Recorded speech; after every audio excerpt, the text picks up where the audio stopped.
Welcome to Icons in the Making. I'm your host, Heather Stern, CMO at Lippincott, the creative consultancy behind some of the world's best brands. Join me as I sit down with the leaders of today's most influential brands. You'll hear stories of transformation and walk away with a new perspective on what it means to be an icon. This is Icons in the Making.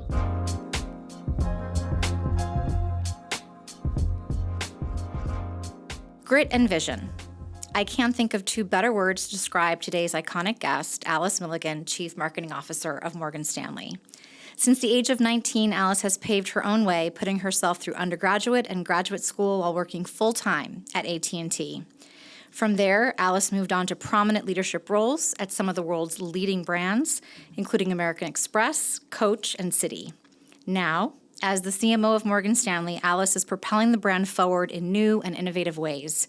I'm excited to sit down with this visionary leader to hear about her inspiring journey, how she's bringing inclusivity to financial services, her advice for other women in this space, and so much more. Welcome, Alice. Hey, thank you. Thank you for having me. Excited to be here. So I want to start by talking about your current role at Morgan Stanley. What was your remit when you took on the job? What has been the most challenging aspect of the role? And what are you most excited about as you kind of drive forward this evolution of the brand? Yeah. So when I started the role, I spent a good amount of time over the first 90 days doing research, talking to people across the firm about what was working, what wasn't working, and what they saw as the biggest opportunities to sort of factor that into what Andy, James, and I talked about, which was really thinking about a new strategy for the brand and managing marketing. So there were a couple of things within the firm that existed as I took on the role. First was we had a growth strategy that the leadership team had been putting in place for a number of years. Part of that strategy included, blowing out the wealth management business and then, acquiring firms like E-Trade and Eaton Vance that had broader, younger, different audiences than core Morgan Stanley and great technologies and capabilities. And so part of that was a shift. And so in thinking about marketing and the brand, it was important also to shift those things to support the business.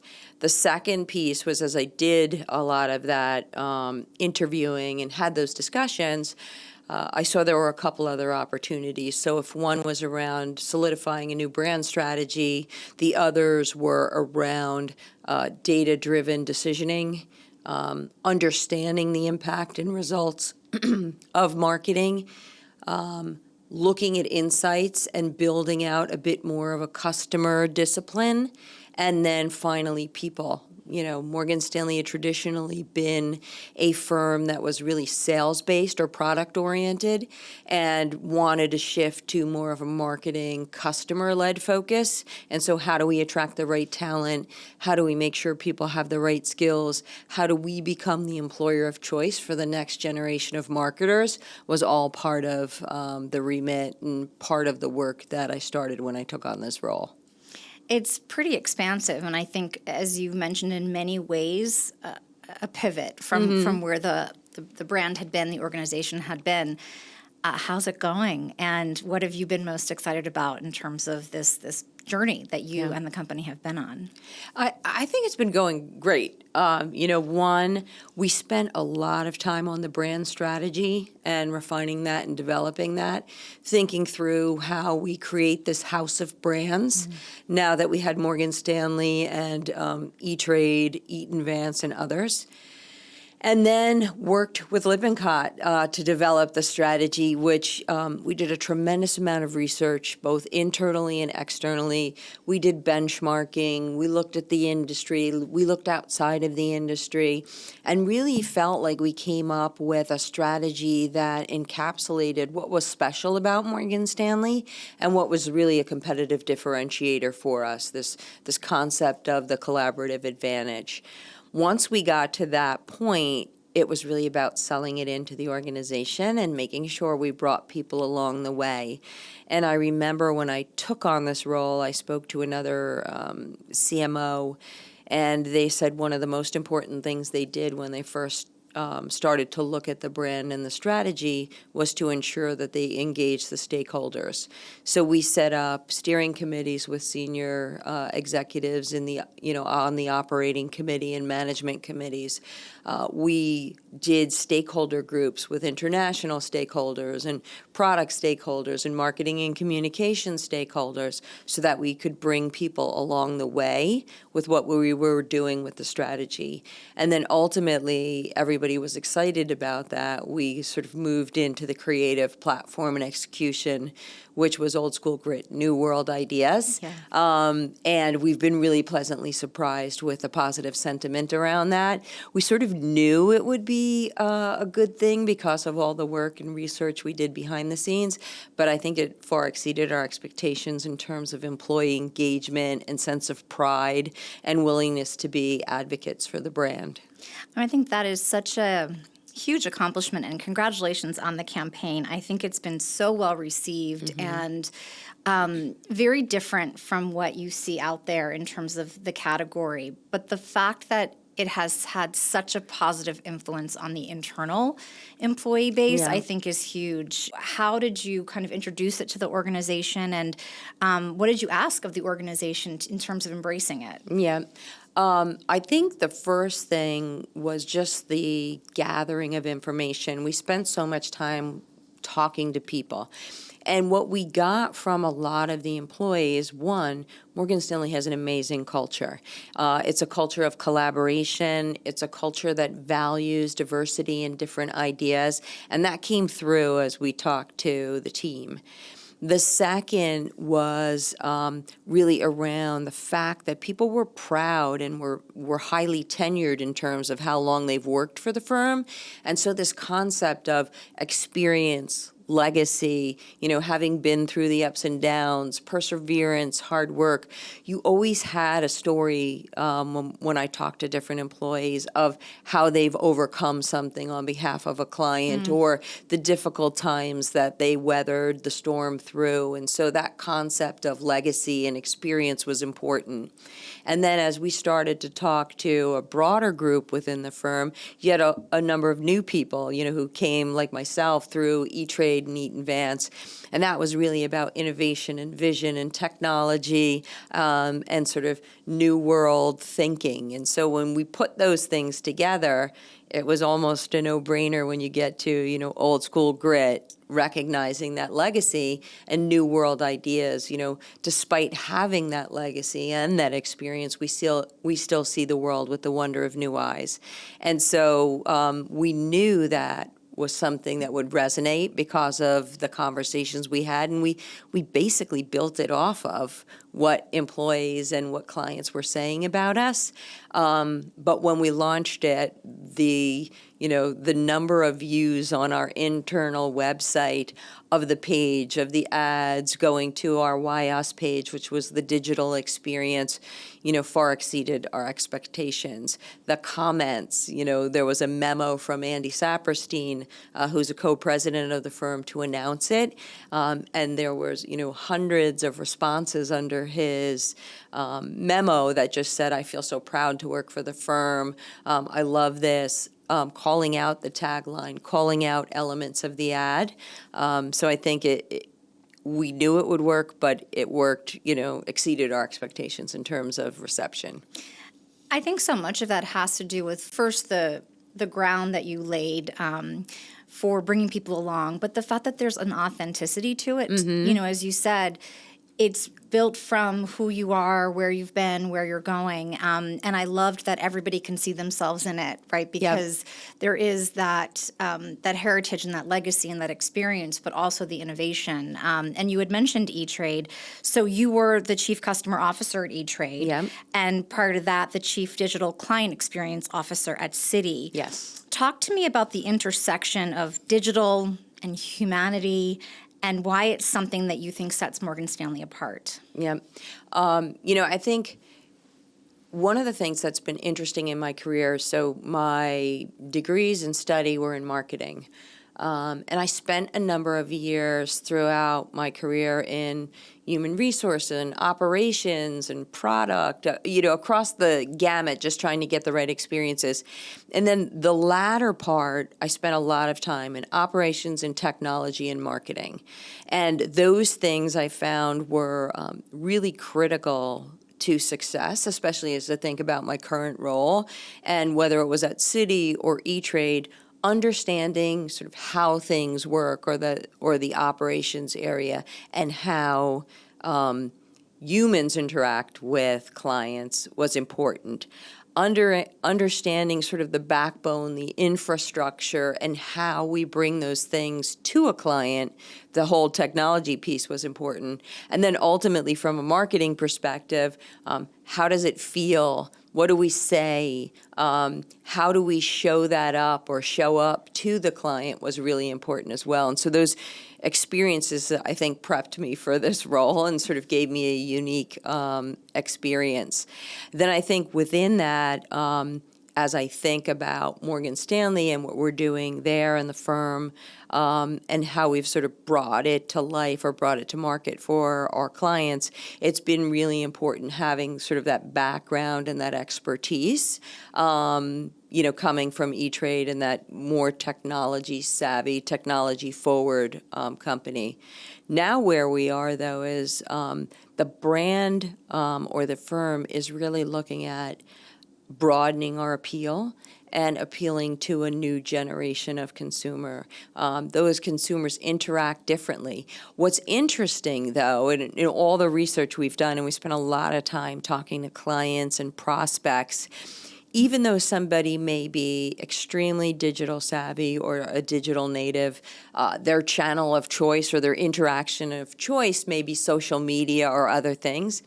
Everybody still, when there is a point where there is confusion, something really critical, a key milestone like, a death, a baby being born, a purchase of a new home, they do want to talk to somebody. Mm-hmm. And so I think what's been nice about Morgan Stanley is that our strategy is to interact with you in the way you want to be interacted with at the right time. And that can be through any channel or through a person, where many of the time in some of my other firms, digital was really about reduction of cost and taking cost out of the business. And so the strategy was always around moving people from human interaction and phones and retail branches to digital, where Morgan Stanley is a bit more focused on saying, hey, we'll interact with you and we'll help guide you in the way you want to be guided, whether that's self-directed or with a private wealth manager, investment banker, or financial advisor. Yeah, I think it speaks to the fact that so much of the work that you've done around the brand has been putting the human, the person, at the center. And as you said, certainly though digital transformation and cost cutting or being more efficient is part of it, it's really how do we meet them where they're at. And I imagine so much of what you're hearing and seeing in terms of the data then requires you to kind of put on the hats that you've worn in the past, HR, product, operations, and kind of galvanize and bring people along to make meaningful changes. Yeah. Is that challenging? Have you found it different here than in other places? Because, we talk about how ideally marketing and brand can kind of bring the different silos together, but it's sometimes easier said than done. Yeah. I think the challenges that I've faced are probably less around some of the aspects that you mentioned in terms of the organization and functions, and the challenges have been more around just getting people to understand what marketing is and what it brings to the table. When you're in a culture that's been based on sales, face-to-face interactions with clients, an advised type of relationship, it's very different than appealing to a broader base, more of a mass, although we're not, necessarily a mass marketer, but more of a mass in terms of who you're trying to communicate to.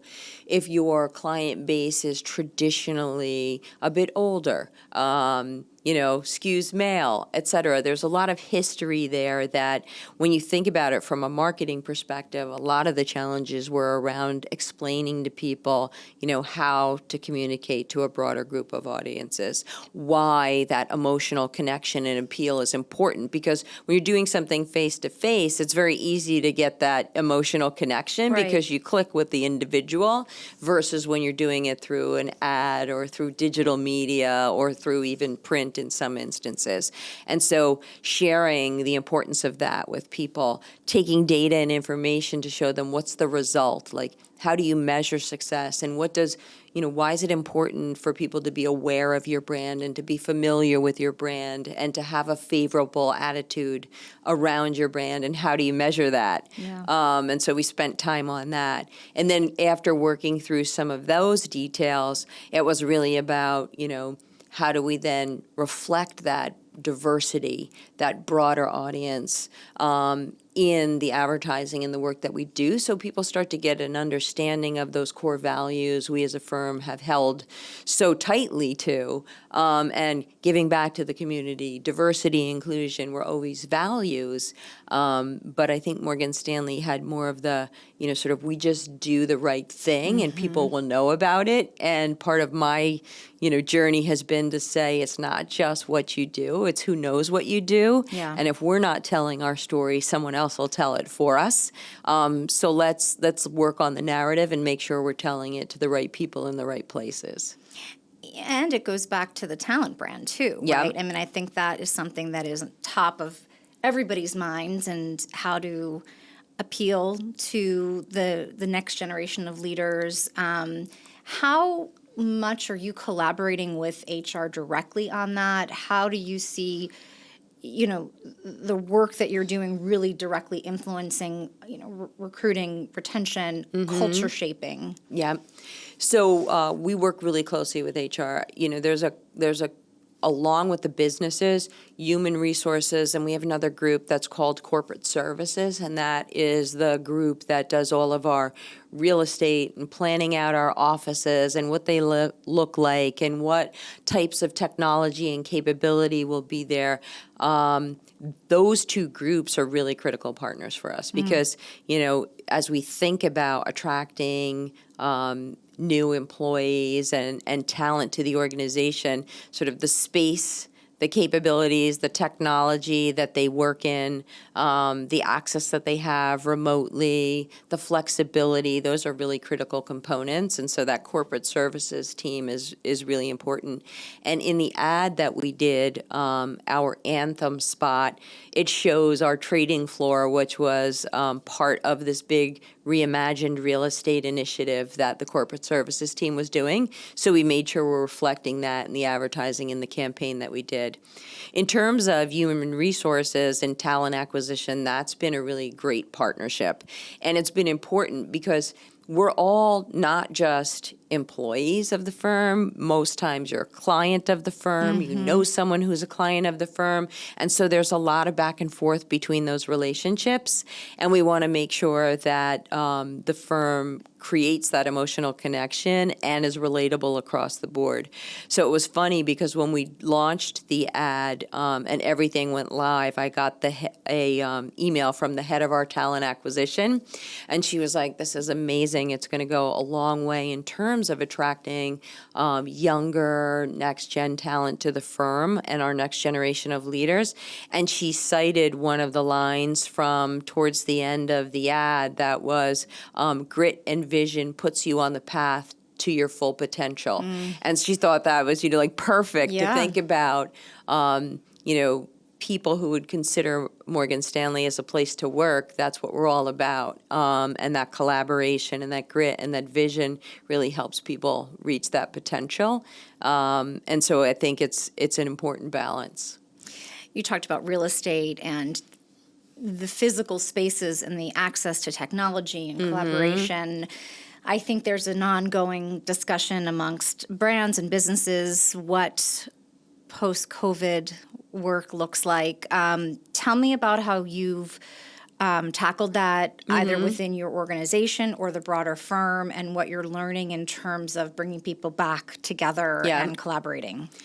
For my organization, we have people who come into the office anywhere from 3 to 4 days a week. It really does vary based on your role. The level of collaboration you need on a daily basis, as well as whether or not you have client interactions and things like that. Our environment is a shared space, so there's not dedicated space. You can hop onto any sort of desk, cubicle, et cetera. And so there's not always a one-to-one relationship in terms of availability of space, so we have to be cautious of that as well. I feel like we've gotten to a place where there's a good amount of comfort with whether you're interacting face-to-face and having meetings face-to-face, as well as Zoom, and doing things digitally. I found there's pros and cons for both. With the video, everybody's name's up there. So, if you're not great with names, it helps you. There's a different etiquette. So sometimes at meetings, especially when you're thinking about diversity and inclusion as a leader, sometimes at meetings, it's hard for people who are maybe more introverted or who are more junior to get their voice heard. Yes. Because people tend to talk over each other. They get really enthusiastic. There's a lot of on-the-fly collaboration, which is part of the benefit.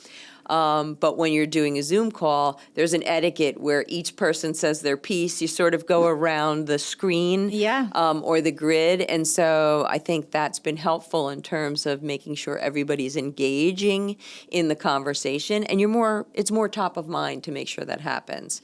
I think the hybrid scenario is where we'll probably stay. I was just at a friend's 50th birthday party. It was a surprise party. And there was a whole table of us who had all worked together at American Express. Some of us worked together at American Express and at Citi.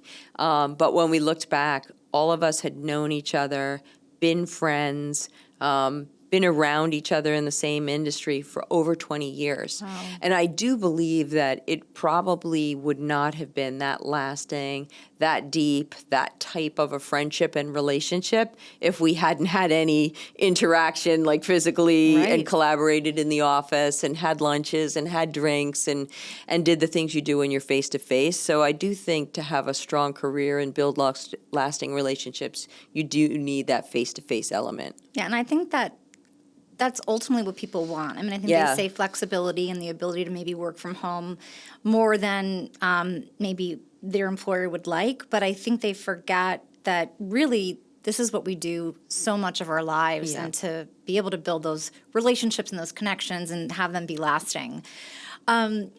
Collaborative advantage, which is something obviously that's core to the brand. You've had some really cool and unique partnerships of late. Yeah. From the recently announced partnership with the Women's Tennis Association to Rebecca Minkoff's Banker Bag 2.0.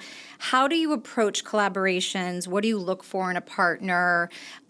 It's quite important to affiliate, I think, yourself with the right kinds of partners. So tell me about your approach. Yeah. So that's been a really important part of our strategy. Especially as we think about today's consumer. They're focused on doing business with companies that share similar values. And I do believe that brands do well when they do good for the world, and when that good is consistent with the values of the consumers that they're trying to serve and to work with. So that's been a really important element of what we do. The other thing is, in financial services overall, it's been an industry, I think, that's been beleaguered for many years with certain things around diversity, whether that's, gender diversity, racial, ethnic diversity, and just sort of ensuring that everybody has a fair chance and is able to bring their best selves to work and to succeed. And so the firm has had those values around diversity and inclusion, giving back to the community, as core elements of our values for a long time.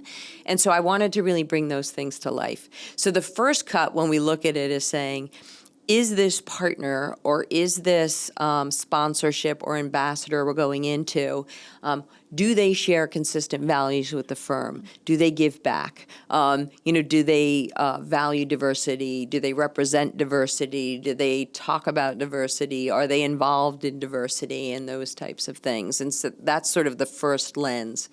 The next is it something that appeals to our clients or people we would like to be our clients? And so, as we looked at some partnerships that you mentioned, Women's Tennis Association, that's something that, has a long, long history of diversity and inclusion and valuing those things, and has done a tremendous amount of work in terms of women's pay equity in sports and a whole bunch of other things. And so their working with us was consistent with our values as well.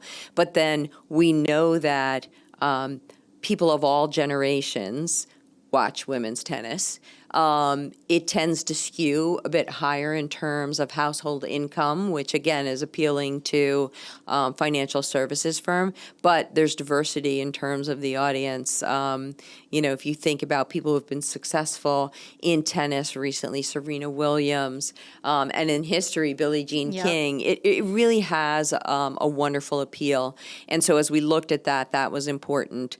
Do they give back to the community? So the partnership that we created with WTA has a whole element called Come Play, which is all around helping girls and communities that may be underserved get equipment, get coaching, get education, get involved in the game of tennis, so that they can sort of build those leadership skills and be the next leader, the next leaders in their generation. And that was really important. So after we do more of the is it the right fit? Does it match our values? Does it have, people who are our clients or we would want to be our clients engaged?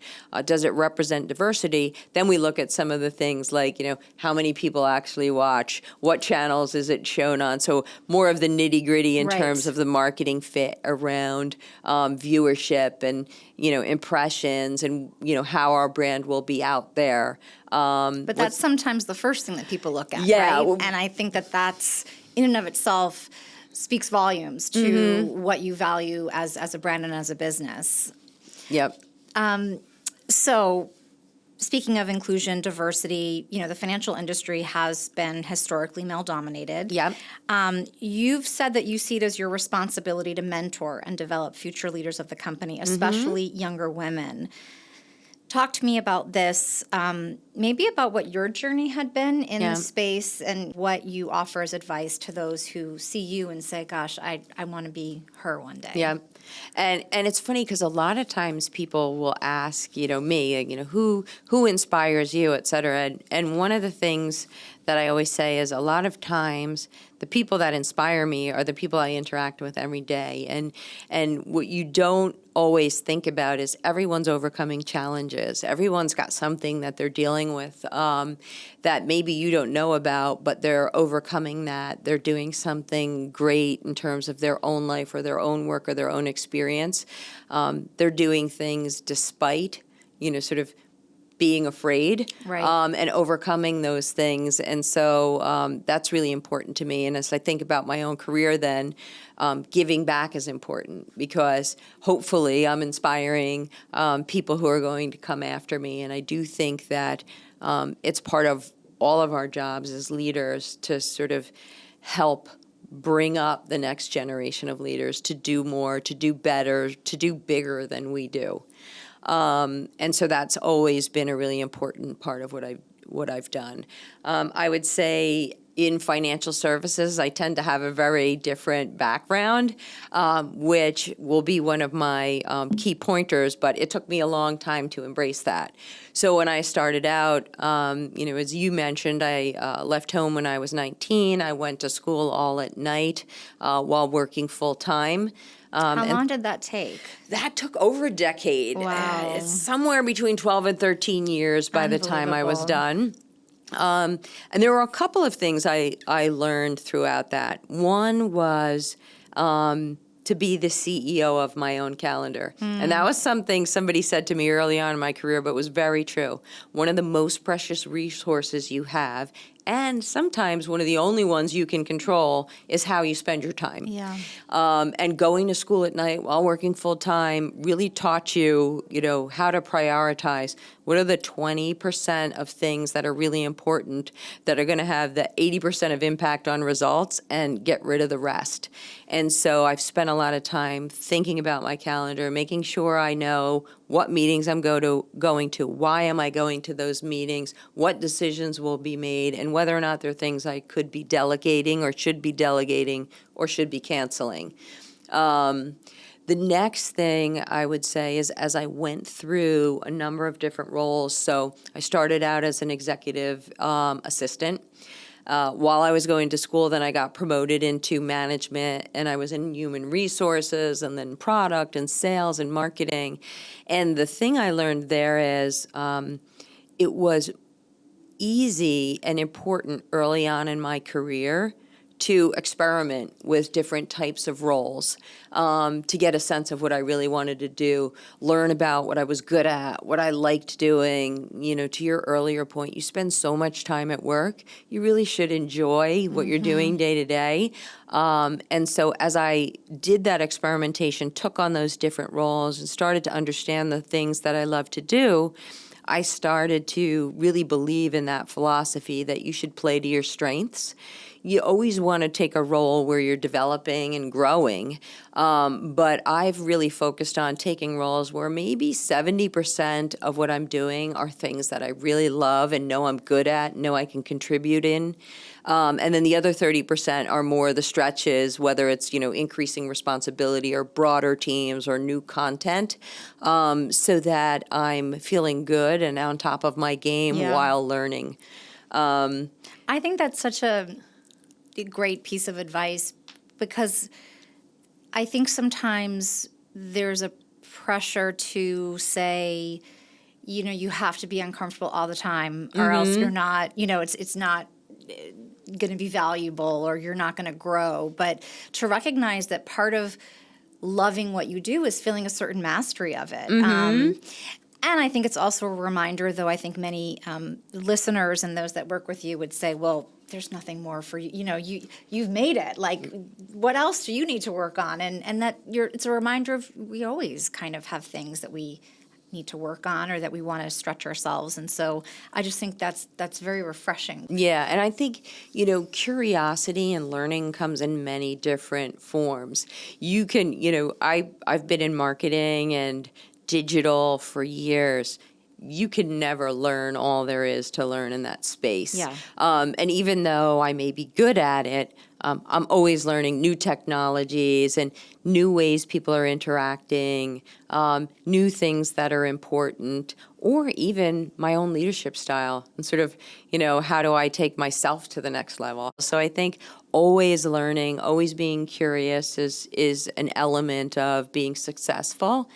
And the other thing I would say to young people nowadays, which took me a while to feel comfortable with, is I spent a lot of time early on in my career looking at what made successful people successful in my field, and trying to do the same thing. And what I learned was it's more important to lean into what makes you different than it is to figure out how you can be the same. What great leaders are looking for are people on their team that bring a new perspective, that bring a different thought process, that raise different questions, because ultimately the product, the service, the marketing will be better because of all those ideas. If you're all trying to think about and reflect the same thing, it's not going to be of the same quality. And it wasn't until I started to say, hey, you know, what makes me different is I'm always thinking about the client. I understand the client and what motivates them. I don't, you know, maybe have the same background as many of my peers in financial services. So I come at it differently, and I ask maybe questions that seem simple, but they're the questions that everyone else is asking. Yeah. When I started to do that was when I started seeing my career take off and get promoted, and people listen to what I say in different meetings. That's fantastic. What are you curious about now? I mean, as you said, you're, you know, and there's no shortage of things to continue to learn, and particularly in the technology space, but kind of what's right now something that you're digging into or you're curious about? Yeah.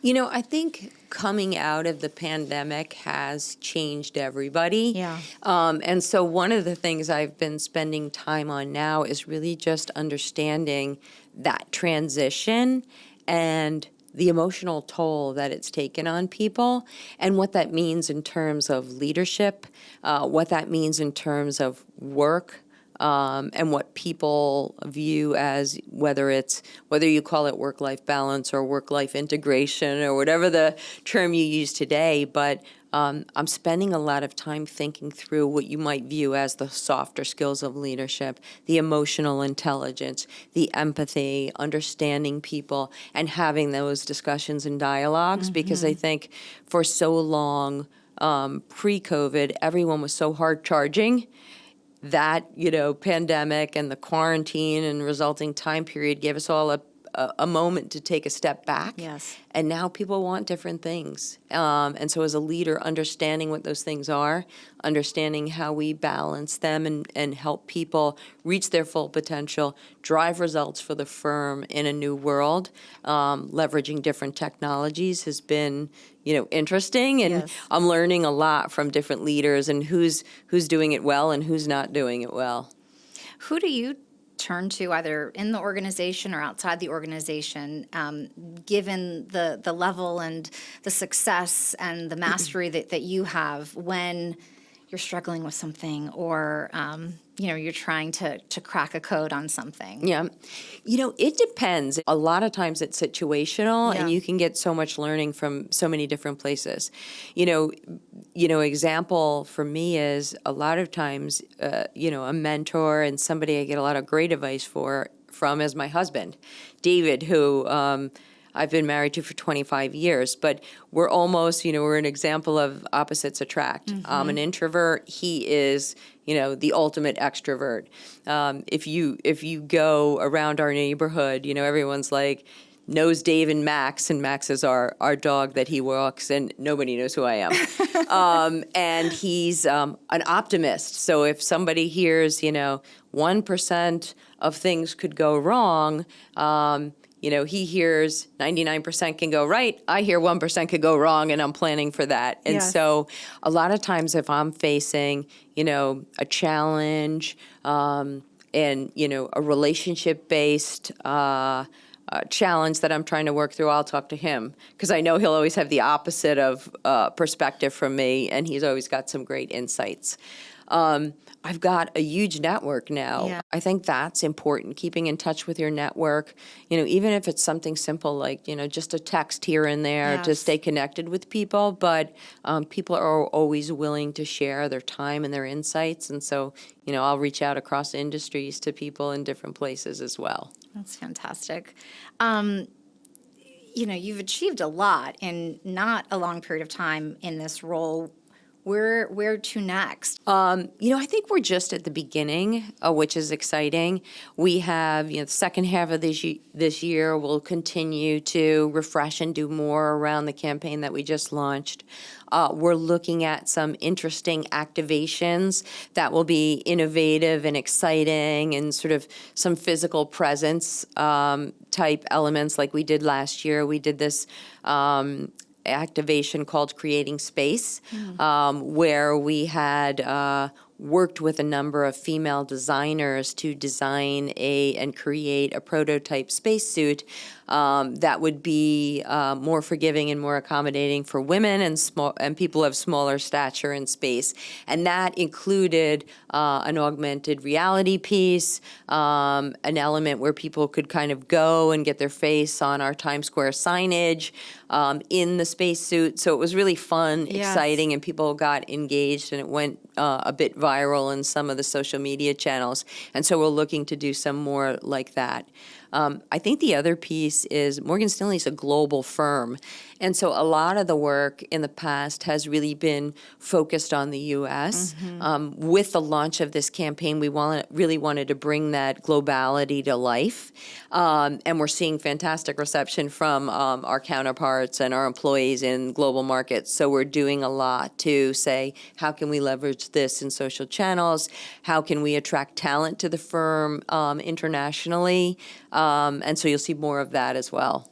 Can't wait. And, for us, seeing the campaign and the work out in the world, right? It's not about a set of words that are on a slide that never go anywhere, but actually the intentions and the actions of a brand. And so we're very excited to see what comes next. Icons in the Making is the name of the podcast, and part of that was the recognition both of looking at brands as icons that continually have to evolve and leaders as icons. Who is your icon? So I have a lot of icons, from the everyday person that I interact with and women that I interact with and men that I interact with on my job, to very famous. And so this question's really timely because I just flipped my icon this past week. Okay. And so my new icon that I've been talking a lot about is Billie Jean King. And so as part of the partnership with the WTA, as we got involved, this year is the 50th anniversary of the founding of the WTA by Billie Jean King and 8 other tennis players at the time. They call them the original 9. It's also the 50th anniversary of the Battle of the Sexes. And so we had her as the kickoff to Women's History Month. We had her come and do a fireside chat with Layla Fernandez and myself. And I just found her to be an amazing person. So, many of us in different fields have accomplished a lot. There are few that have not just accomplished a lot for themselves, but also for the world. I asked her a question about, barriers she's overcome and some of the things she's achieved. And one of the things she says is, if I think about me, if you just flip that M and turn it in, it turns into a W, and it's about we. And so her spirit of just trying to do things beyond herself, whether that was when she started doing things for women, later on in her career and as things evolved, looking at equity, looking at ageism now as she reaches 80, which I was also amazed because I'm like, she's 80 years old doing this fireside chat, what she remembers, the history she knows, what she's talking about, and how current she stays in talking about social media and her engagement there. It's really incredible. And she said something that really resonated with me. When they first started the WTA and this group of women got together, they really created a vision, right? They wanted to do something that enabled them to make a living in a space that they loved that didn't exist. And they were all at a point in their career where they had a lot to risk. They were either just starting out or in the prime of their career, and they knew if it didn't work, they would sort of be blackballed. And so they were willing to take this risk at a really critical time to move forward. And she said they put together basically 3 key things that really drove everything they did. The first was that a girl who had the ability was able to compete no matter who she was. That was like a founding principle. The second is that women would be valued for their athletic competence, not just their looks. Yes. Which was incredible. And then the third was that they could make a living at what they loved. Yes. And if you think about the lessons there, one, just beyond the impact it had in sports and in women's leadership and on the world ultimately, the idea of just having a really clear goal, 3 core guiding principles that you're all true to, and a group of people rallied around those things, you can sort of change the world. And that in its basics is what we try and do every day in the business world and corporate America and all the places that I've played. So I've just learned a lot about her. And she's just a wonderful person. Yeah, she's, I similarly have been reading a lot about her, and there's this great exhibit at the New York Historical Society. They have a floor dedicated to women's leadership. And as you said, it's lessons that we can kind of carry with us. And I will say that, you've had a lot of lessons today that certainly I've taken, and I know our listeners have. And I'm just so excited about this journey that you're on, the brand is on, and that we're on with you. And just want to thank you so much for spending time with me in person. Yes, and thank you for having me. And we'll look forward to seeing how things evolve. Thanks for tuning in. If you liked what you heard, share with your colleagues and friends, and subscribe on Spotify, Apple Podcasts, or wherever you listen. And if you're feeling really generous, leave us a 5-star rating. Thanks, and I'll see you next time.